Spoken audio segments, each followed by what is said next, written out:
നിന്റെ കണ്ണിലെ തിളക്കം എൻ്റെ പ്രണയം കൂട്ടുന്നു.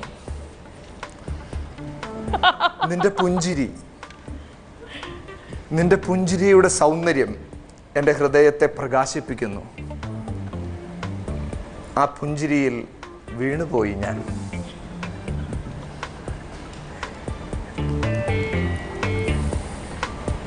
നിന്റെ ചുണ്ടിലെ തേൻ എൻ്റെ ചുണ്ടിലെ താളമായി മാറുന്നു. ഇതിൽ നിന്നെല്ലാം എൻ്റെ സ്നേഹം മാത്രമല്ല, നിനക്കെന്നോടുള്ള പ്രണയവും ഞാൻ മനസ്സിലാക്കുന്നു. You are a wonderful woman and joy to my eyes. ജീവിതയാത്രയിൽ നിത എനിക്കൊരു കൂട്ടുകാരിയായി,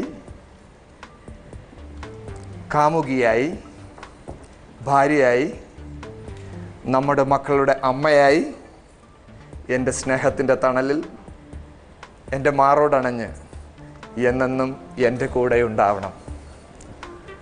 ഒരുപാട് സ്നേഹത്തോടെ നിതയുടെ സ്വന്തം പ്രോമി.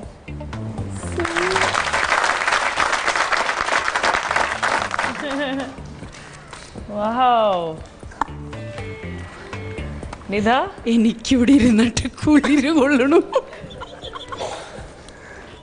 ലവ് ലെറ്റർ എഴുതിയുള്ള പരാതി നീ പറയരുത്.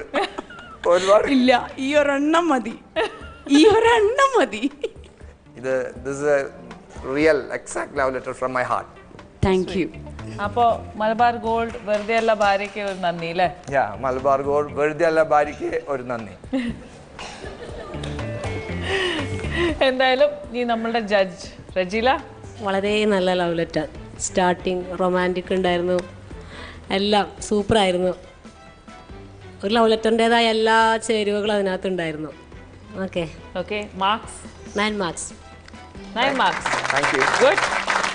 Thank you നന്നായിരുന്നു. ഈ കഴിഞ്ഞ ഒരു മാസത്തിനുള്ള വിനോദിനെ കുറിച്ച് മനസ്സിലായ കുറച്ച് കാര്യങ്ങൾ പറയാം. വിനോദ് ഞാൻ മനസ്സിലാക്കിയിടത്തോളം വളരെ നല്ല ലവിങ് പേഴ്സണാണ്, ഭയങ്കര ഫാമിലി ലവിങ് പേഴ്സണാണ്. സംഗീത പറഞ്ഞ ഒരുപാട് കാര്യങ്ങളിൽ നിന്നൊക്കെ മനസ്സിലായതാണ് കേട്ടോ. മക്കളെ ഒരുപാട് കെയർ ചെയ്യുന്നുണ്ട്. സംഗീതേനെയും അതുപോലെ തന്നെ. ഇനിയെങ്കിലും ഗീതു എന്നൊന്ന് വിളിക്കണം കേട്ടോ.